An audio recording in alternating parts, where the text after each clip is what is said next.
Kan sen da susuar ta kawi ai ngondok pokoknya taka matong langkau nu Tuhan, taka memuji dan menyembah Tuhan taka taka angkinongoh kula-kula ayamon taka tingkwangon nu Tuhan supaya luang nu kebaktian takara orohino taka angibit kula-kula perkara-perkara doa terus netaka luang nu kula-kula sembayangon takayak terus sembayang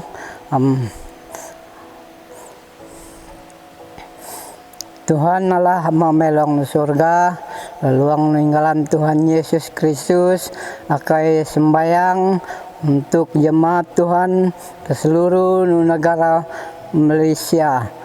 Adapun kerinduan, kehausan kepada Tuhan dan firman-Nya, merendahkan diri, berdoa, mencari Tuhan, wajah Tuhan, dari berbalik dari jalan-jalan yang jahat. Penuhi nikmat dan dalam perlindungan Tuhan agar Tuhan terus dapat membukakan bagi kami semua, agar Tuhan terus dapat memberikan pimpinan yang sungguh baik dalam hati kami. Terima kasih Bapa, kami berdoa untuk kebangkitan generasi baru PMMR mengalami kebangunan rohani, pimpinan ISIB Sabah dan penyelaras dan staf ISIB Sabah. Kami mendoakan agar mereka tetap akan melakukan tanggung jawab mereka kepada Tuhan, dan kami juga tidak lupa berdoa warga emas dan orang-orang yang sakit.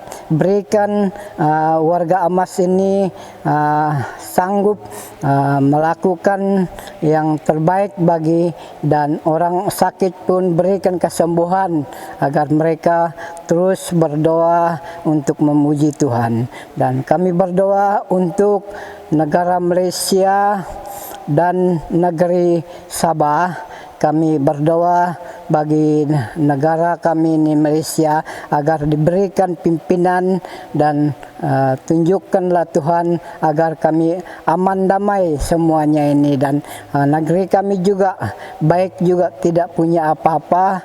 Semoga Tuhan dapat berkati semuanya ini. Kami berdoa juga kantung kolektor, Engkau Allah yang pemurah dan Allah yang memenuhi kehendak-Mu Tuhan, agar kami dapat melakukan semuanya ini dalam ibadah kami juga pada hari ini. Kami serahkan ke dalam tangan Tuhan apa juga yang kami lakukan. Engkau dapat memimpin dan menyertai. Semuanya ini saya serahkan ke dalam tangan Tuhan agar Tuhan terus pimpin dan berkati. Dalam nama Tuhan Yesus kami terus berdoa dan mengucap syukur semuanya. Haleluya, haleluya, amin. Shalom bagi jemaat yang dikasihi dalam nama Tuhan Yesus Kristus kita. Sebelum kita menaikkan pujian penyembahan kita kepada Tuhan, saya ingin membaca firman Tuhan yang terdapat dalam Mazmur 21 ayat 6. Besar kemuliaannya karena kemenangan yang daripadamu. Keagungan dan semarak telah kau karuniakan kepadanya.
hadir di sini, ku rasakan kuasa yang tak terbatas. Ku yakin Kau nyata di sini, kemenangan terjadi di sini.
Kesembuhan terjadi di sini, kelepasan terjadi di sini.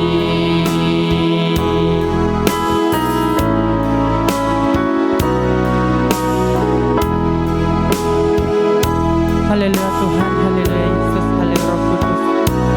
Sesungguhnya ya Tuhan, kemenangan itu memang ada terjadi di tempat ini ya Tuhan. Terima kasih Tuhan atas penyertaan-Mu Tuhan. Tuhan, pada saat ini kami akan meneruskan lagi pujian penyembahan kami ini ya Tuhan. Biarlah malaikat-Mu bersukacita bersama kami untuk meninggikan dan memuliakan nama-Mu. Ini doa kami ya Tuhan, dalam nama-Mu kami sudah berdoa. Haleluya, haleluya, haleluya. Amin.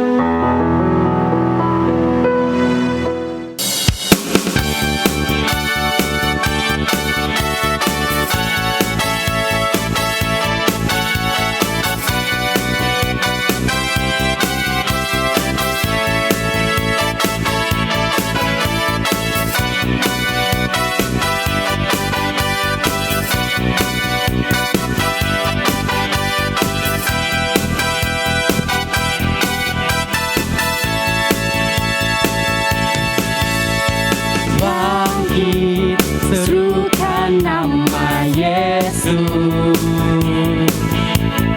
maju nyatakan kuasa-Nya. Kita buat iblis gemetar, kalahkan tipu dayanya dengan kuasa namanya.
segalanya.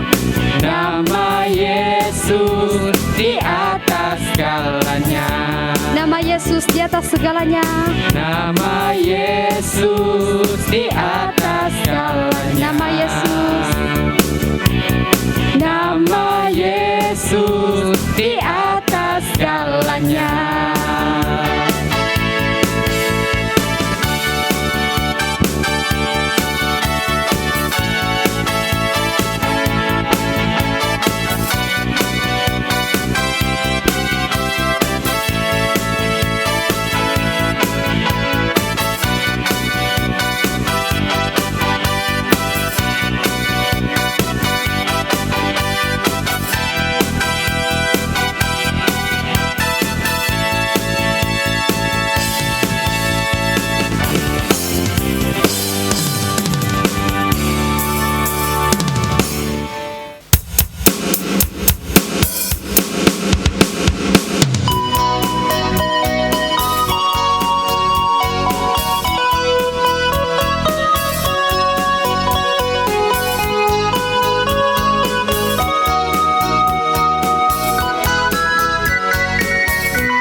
Kawi-kawi ulun tanah, yo Allah angka kuasa, raja keayahan. Tuhan ya kalangsanan. Tuhan ya kalangsanan, kawi-kawi ulun tanah, yo Allah angka kuasa.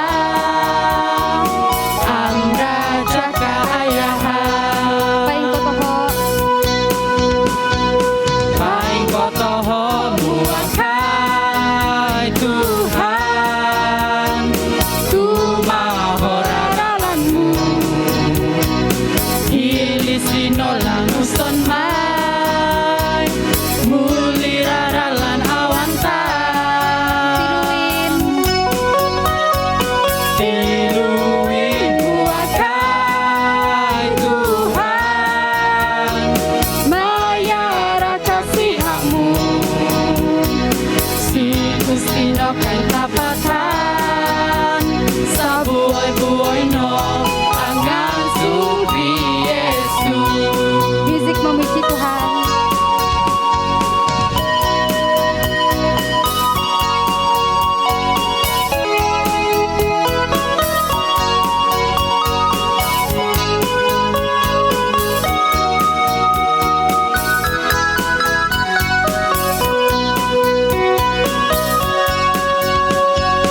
Tuhan ya kalangsanan, kawi-kawi ulun tanah, yo Allah angka kuasa, raja keayahan. Tuhan ya kalangsanan. Tuhan ya kalangsanan, kawi-kawi ulun tanah, yo Allah angka kuasa, raja keayahan. Paing kotoho. Paing kotoho muakai Tuhan, tumahora ralanmu, Ilisino. ilisino languson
Shalom jemaat yang dikasih Tuhan, selamat pagi untuk kita semua.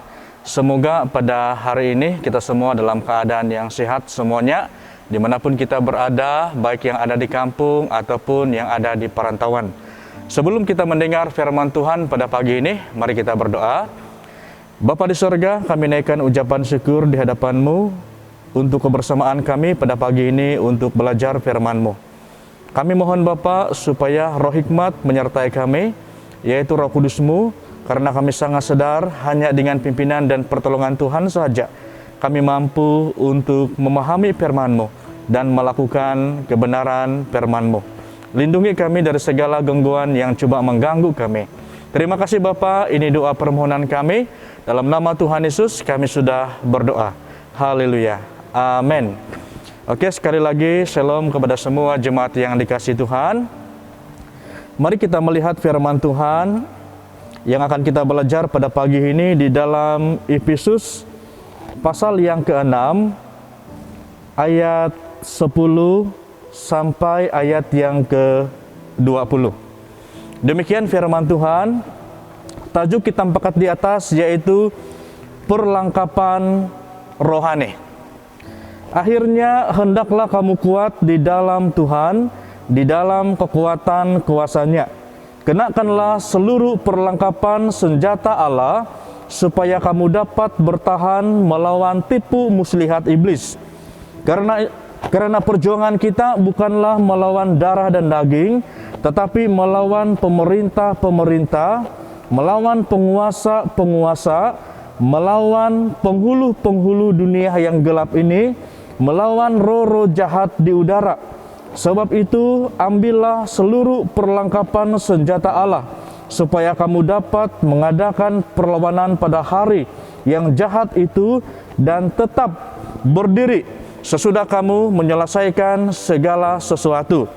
Jadi, berdirilah tegap, berikat pinggangkan kebenaran, dan berbaju jirakan keadilan. Kakimu berkasutkan kerelaan untuk memberitakan Injil damai sejahtera. Dalam segala keadaan, pergunakanlah perisai iman, sebab dengan perisai itu kamu akan dapat memadamkan semua panah api dari si jahat. Dan terimalah ketopang keselamatan dan pedang roh, yaitu firman Allah. Dalam segala doa dan permohonan, berdoalah setiap waktu di dalam roh dan berjaga-jagalah di dalam doamu itu dengan permohonan yang tak putus-putusnya untuk segala orang kudus. Juga untuk aku, supaya kepadaku jika aku membuka mulutku, dikaruniakan perkataan yang benar, agar dengan keberanian aku memberitakan rahasia Injil yang kulayani sebagai utusan yang dipenjarakan. Berdoalah supaya dengan keberanian aku menyatakannya sebagaimana seharusnya aku berbicara. Saudara yang saya kasihi dalam Tuhan, melalui teks firman Tuhan ini saya menarik satu tema, yaitu senjata rohani dalam menghadapi serangan musuh. Saudara, semua orang Kristen terlibat dalam peperangan rohani melawan kejahatan, ya. Peperangan rohani ini digambarkan sebagai peperangan iman.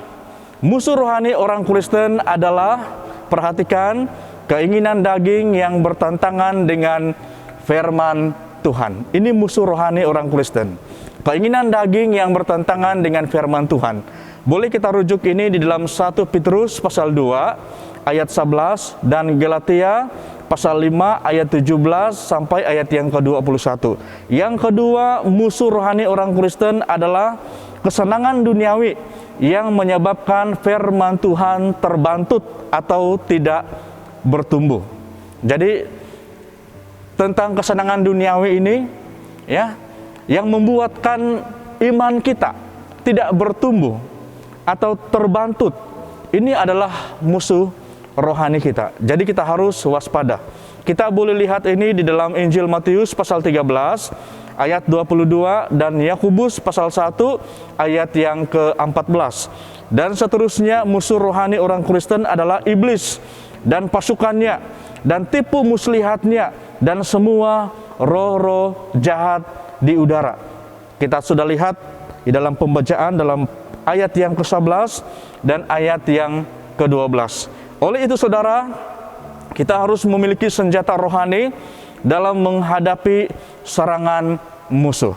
Ya, kita harus memiliki senjata rohani dalam menghadapi serangan musuh. Jadi berikut ini kita akan belajar, kita akan mengetahui tentang apakah senjata rohani yang kita kenakan atau pakai dalam menghadapi serangan musuh. Oke, seterusnya kita terus saja. Senjata rohani yang pertama yang kita pakai untuk menghadapi serangan musuh yaitu ikat pinggang kebenaran. Saudara, ikat pinggang kebenaran ini berbicara tentang hidup kita, di mana hidup dalam kebenaran firman Tuhan. Kita dituntut untuk hidup di dalam kebenaran firman Tuhan. Maksudnya kita bukan hanya tahu firman Tuhan, tetapi lebih daripada itu, yaitu kita menghidupi setiap kebenaran firman Tuhan yang kita pelajari. Dan seterusnya berusaha menyatakan kebenaran. Kalau benar, katakan benar, dan kalau salah, katakan salah. Jadi inilah ikat pinggang yang pertama. Hidup di dalam kebenaran firman Tuhan, berusaha menyatakan kebenaran. Kepada siapa kita berusaha menyatakan kebenaran? Kepada diri kita sendiri, ya, kepada sesama kita dan kepada semua orang. Saudara, jangan kita berkompromi dengan dosa.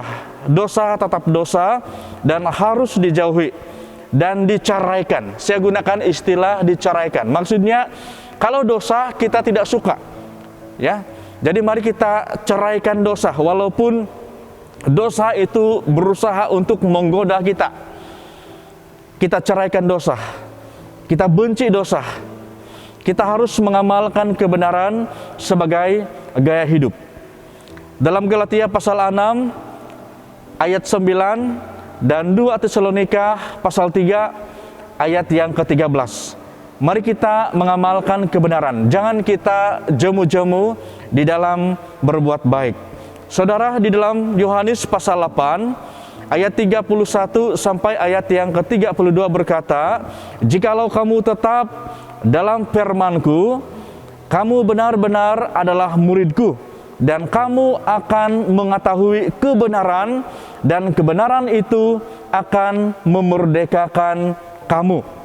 Saudara, ingatlah bahwa inilah senjata kita yang pertama untuk melawan kuasa serangan musuh, yaitu ikat pinggang kebenaran. Dengan arti kata lain, kita hidup di dalam kebenaran firman Tuhan dan penegasan dia dalam Yohanes 8 ayat 31 sampai 32 bahwa jikalau kita tetap tinggal di dalam firman-Ku, kata Yesus, kamu benar-benar murid-Ku, dan kamu akan mengetahui kebenaran, dan kebenaran itulah yang akan memerdekakan kamu. Ya. Yang kedua, senjata kita yang kedua yaitu baju jirah keadilan. Mari kita kenakan baju jirah keadilan. Kita harus bersikap adil terhadap sesama kita dan terhadap orang lain. Maksud dia yang tidak seiman.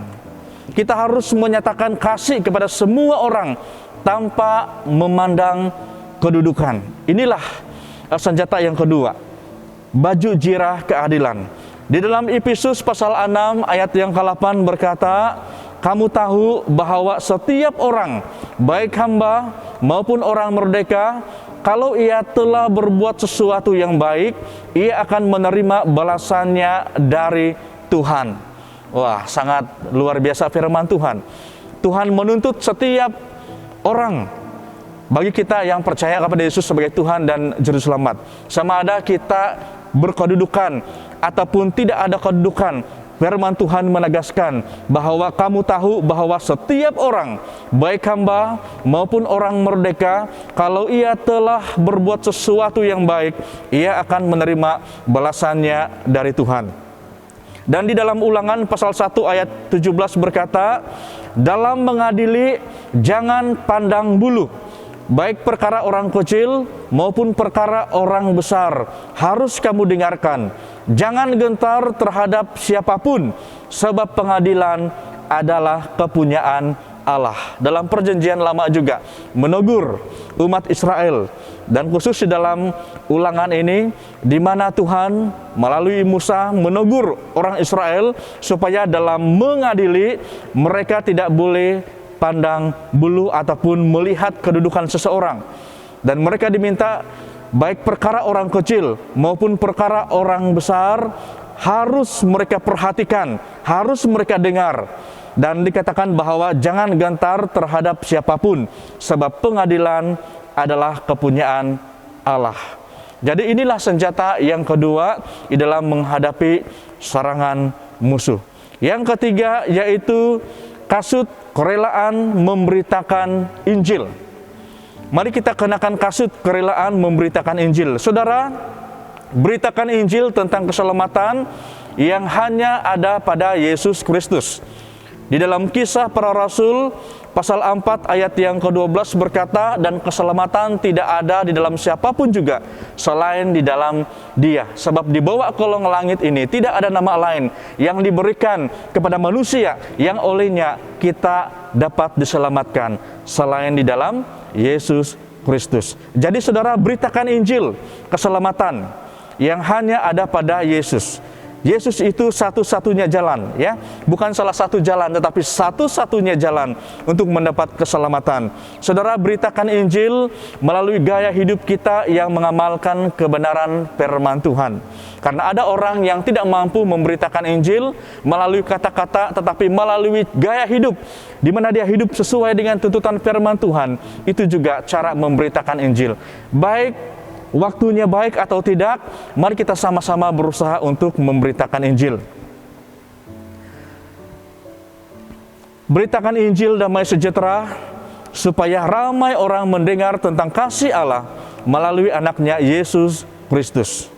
Di dalam Yohanes pasal 3 ayat yang ke-16, di sini berbicara tentang kasih Allah yang mendunia, ya. Tetapi orang yang diselamatkan itu adalah mereka yang percaya, bertobat, dan menerima Yesus sebagai Tuhan dan Juru Selamat. Beritakan Injil supaya ramai orang mendengar firman Tuhan dan bertobat dari dosa. Saudara, di dalam 1 Korintus pasal 9 ayat 16 berkata, karena jika aku memberitakan Injil, aku tidak mempunyai alasan untuk memegahkan diri. Sebab itu adalah keharusan bagiku. Celakalah aku jika aku tidak memberitakan Injil. Ini merupakan kata-kata Rasul Paulus. Tanggapan Rasul Paulus tentang dirinya sebagai hamba Tuhan. Dan firman Tuhan ini juga memberi satu penegasan kepada kita supaya kita ada kerelaan untuk memberitakan Injil. Kalau kita tidak berusaha untuk memberitakan Injil, baik melalui kata-kata ataupun melalui gaya hidup kita yang mengamalkan kebenaran, lama-lama kita akan lupa. Ya, jadi sebagai jemaat kita juga diminta untuk menjadi saksi Kristus. Kita ini adalah duta-duta kerajaan surga. Dan Rasul Paulus berkata bahwa kalau saya memberitakan Injil, aku tidak mempunyai alasan untuk memegahkan diri. Sebab bagi Rasul Paulus, memberitakan Injil itu adalah keharusan bagi dia. Demikian juga dengan kita. Dan Rasul Paulus berkata kepada diri dia sendiri bahwa celakalah aku jika aku tidak memberitakan Injil. Dan dalam ayat yang lain saudara mengatakan bahwa berbahagialah orang yang menyampaikan kebenaran firman Tuhan. Oke, yang seterusnya adalah perisai iman. Saudara, apapun cabaran yang kita alami, jangan takut dan khawatir, sebab Allah memberikan kepada kita bukan roh ketakutan, melainkan roh yang membangkitkan kekuatan, kasih, dan ketertiban. Jadi inilah perisai yang kita gunakan di dalam berhadapan dengan kuasa-kuasa kegelapan. Dan ingatlah, apapun cabaran yang kita alami saat ini, jangan takut, jangan gentar, jangan khawatir. Ya, sebab di dalam 2 Timotius pasal 1 ayat 17 berkata, Allah memberikan kepada kita bukan roh ketakutan, melainkan roh yang membangkitkan kekuatan, ya, kekuatan yang dari dalam, yang membangkitkan kasih kita. Kalau kita memberitakan Injil, sebenarnya itu adalah kasih kita kepada Tuhan. Dan tindakan kita memberitakan Injil adalah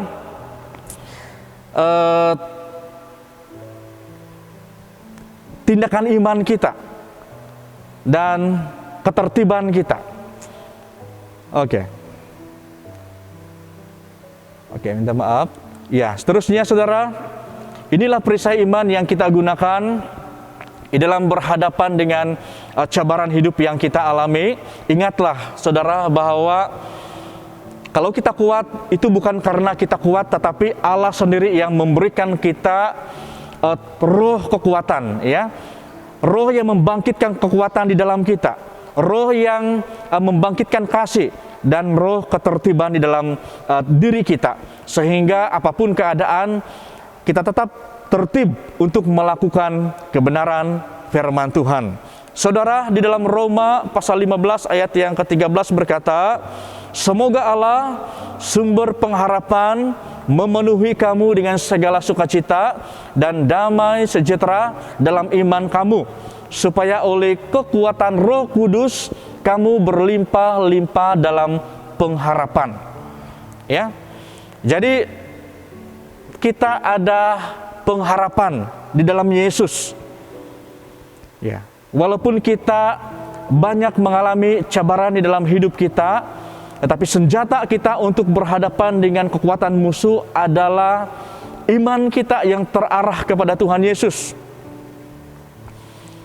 Dan ini merupakan doa Rasul Paulus, ya. Semoga Allah sumber pengharapan memberikan kepada kamu dengan segala sukacita dan damai sejahtera dalam iman kamu, supaya oleh kekuatan Roh Kudus kamu berlimpah-limpah dalam pengharapan. Ya. Saudara, iman sejati tidak menuntut tanda. Ya, iman sejati tidak menuntut tanda. Kalau kita memiliki iman, itulah mujizat yang melebihi segala mujizat. Di dalam Yohanes pasal 20 ayat 29, Yesus berkata kepada Thomas, karena engkau telah melihat aku, maka engkau percaya. Berbahagialah mereka yang tidak melihat, namun percaya. Jadi mari kita memiliki iman yang sepenuhnya di dalam Tuhan Yesus. Dan Yesus itu adalah dasar iman kita. Dan sekali lagi bahwa kalau kita memiliki iman yang sejati, kita tidak menuntut tanda dari Tuhan. Ya. Yesus sendiri secara tegas mengatakan kepada Thomas, karena engkau melihat aku, maka engkau percaya. Berbahagialah mereka yang tidak melihat, namun percaya. Kita ini bukan di zaman Tuhan Yesus. Kita pernah mendengar tentang Tuhan Yesus. Walaupun kita tidak pernah melihat Tuhan Yesus dalam mata kasar kita, tetapi kita beriman bahwa Dia adalah Tuhan dan Juru Selamat. Dia adalah Mesias, dan kita mempunyai iman di dalam Yesus. Jadi, dengan iman yang seperti ini, kita dapat melawan kuasa-kuasa kegelapan yang adalah musuh kita. Yang kelima yaitu ketopong keselamatan. Ini perisai yang kelima. Saudara, Yesus Kristus adalah dasar jaminan keselamatan kita, ya. Oleh itu jangan kita berubah setia dalam mentaatinya, baik melalui perkataan, perbuatan, dan iman yang teguh kepadanya. Jadi ini yang dimaksudkan ketopong keselamatan. Dan Yesus itu adalah dasar jaminan keselamatan kita. Dengan arti kata lain, di dalam Yesus ada jaminan keselamatan. Sebab itu jangan kita berubah setia. Apapun keadaan, cabaran yang kita alami sebagai pengikut Tuhan, jangan kita berubah setia dalam mentaati firman-Nya. Baik melalui perkataan, maksudnya kita tetap setia memperkatakan tentang Yesus itu adalah jaminan keselamatan. Dan melalui perbuatan kita yang sesuai dengan kebenaran firman Tuhan, dan iman kita yang teguh kepadanya walaupun kita berhadapan dengan masalah. Saudara, biarlah Kristus menaungi dan memimpin hidup kita melalui Roh Kudus-Nya, sebab Dialah jalan dan kebenaran untuk memiliki anugerah hidup kekal di surga. Dalam Yohanes pasal 14 ayat yang ke-6, di mana Tuhan Yesus berkata, "Akulah jalan dan kebenaran dan hidup. Tidak ada seorang pun dapat datang kepada Allah selain melalui aku." Dan dengan lebih jelas lagi kita perhatikan ayat itu dalam Yohanes 14 ayat yang ke-6. Saudara, di dalam Yesus Kristus ada jaminan kebangkitan dan ada jaminan keselamatan. Yohanes pasal 11 ayat 25 sampai ayat yang ke-26. "Akulah kebangkitan dan hidup, barang siapa percaya kepadaku, ia akan hidup walaupun kita sudah mati." Iya, jadi ini satu hal yang sangat luar biasa. Dan mari kita beriman sungguh-sungguh kepada Tuhan Yesus, karena Dia adalah kotopong ataupun jaminan keselamatan kita. Yang keenam adalah padang roh. Saudara, padang roh ini berbicara tentang firman Tuhan yang kita gunakan untuk menghancurkan kekuatan musuh atau kuasa iblis. Oleh itu saudara, jangan lepaskan padang roh ini dalam genggaman tangan kita, yaitu firman Tuhan. Usahakan supaya kita dapat menghafal firman Tuhan, dan bukan hanya sekadar menghafal, tetapi kita beriman sungguh-sungguh kepada firman Tuhan. Dalam Ibrani pasal 4 ayat 12 berkata, "Sebab firman Allah hidup dan kuat, dan lebih tajam daripada pedang bermata dua manapun. Ia menusuk amat dalam sampai memisahkan jiwa dan roh, sendi-sendi dan sumsum. Ia sanggup membedakan pertimbangan dan pikiran hati kita." Salah satu maksud firman Tuhan ini adalah padang roh berkuasa untuk menentukan siapa yang dapat memasuki perhentian Allah. Padang roh ini sangat tajam sehingga dapat menusuk sampai ke dalam hati kita untuk mengetahui apakah pikiran dan motivasi hati kita itu rohani atau tidak. Saudara, padang roh ini tajam dan berkuasa untuk menyelamatkan kehidupan kita atau membinasakan. Sebab itu saudara, tanggapan yang benar terhadap padang roh atau firman Tuhan adalah kita berusaha mendekatkan diri kita kepada Yesus Kristus sebagai imam besar kita. Maksudnya adalah setiap kebenaran firman Tuhan, tanggapan kita adalah kita berusaha menjalin hubungan yang akrab dengan Tuhan Yesus. Kita akan mengenal firman Tuhan dengan lebih dalam apabila kita mendekatkan diri dengan Yesus. Yesus itu adalah guru agung. Dan seperti yang Yesus katakan bahwa Dia akan memberikan seorang penolong, ya, yang menyertai kita selama hidup kita di dunia ini. Dan penolong itu adalah Roh Kudus. Dan ingatlah bahwa Roh Kudus itu akan menolong kita, membawa kita kepada pengenalan yang lebih dalam, yang benar tentang firman Tuhan.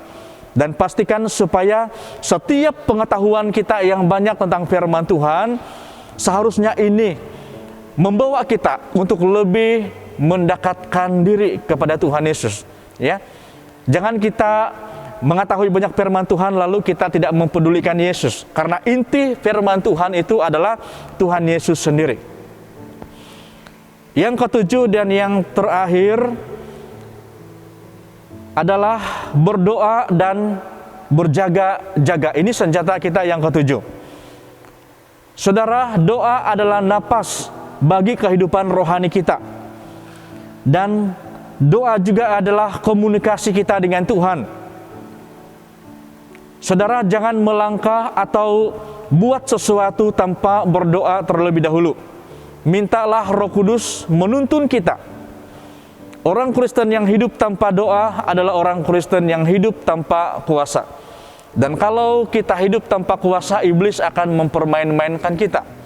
Kalau kita menjalani kehidupan sebagai orang Kristen tanpa doa, tanpa mengandalkan Tuhan, kita akan mudah tersinggung. kita akan mudah tersesat daripada melakukan kebenaran firman Tuhan. Dalam Yudas 1 ayat yang ke-20 berkata, akan tetapi kamu, saudara-saudaraku yang kekasih, bangunlah dirimu sendiri di atas dasar imanmu yang paling suci, dan berdoalah dalam Roh Kudus.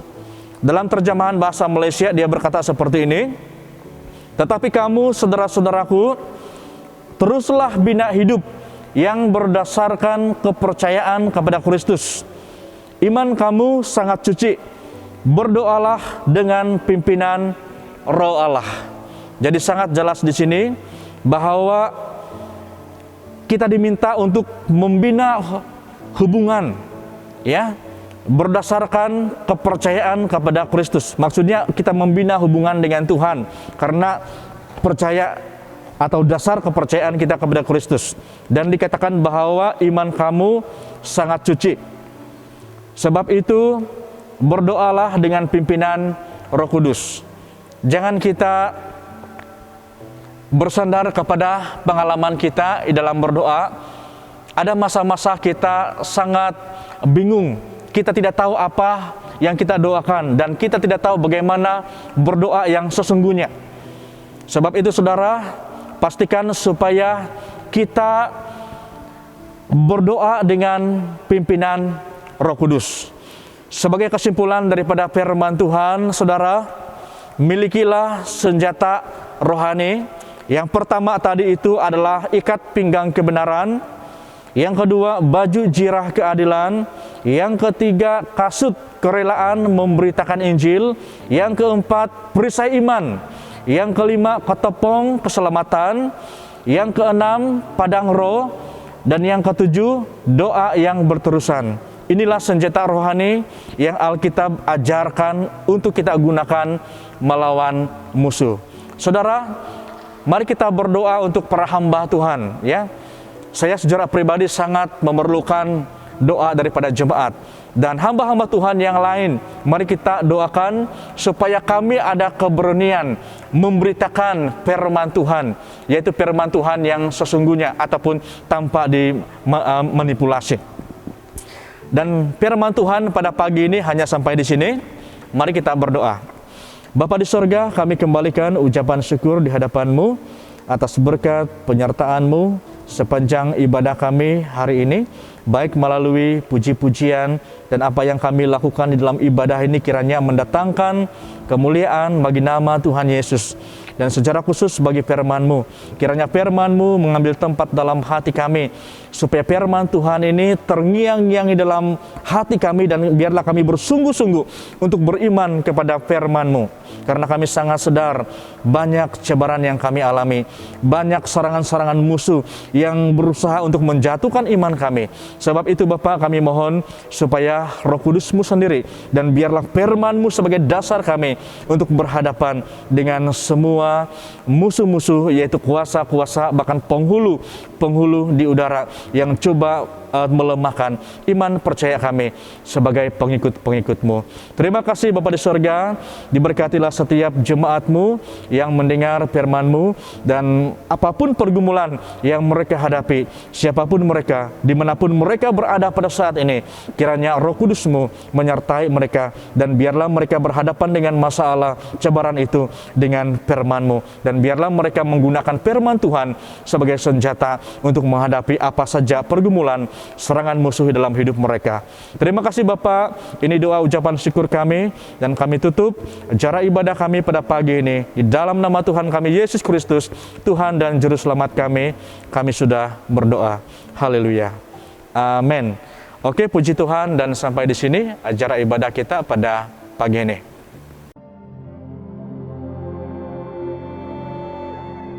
Tuhan nyakalan sanan, kawi-kawi ulun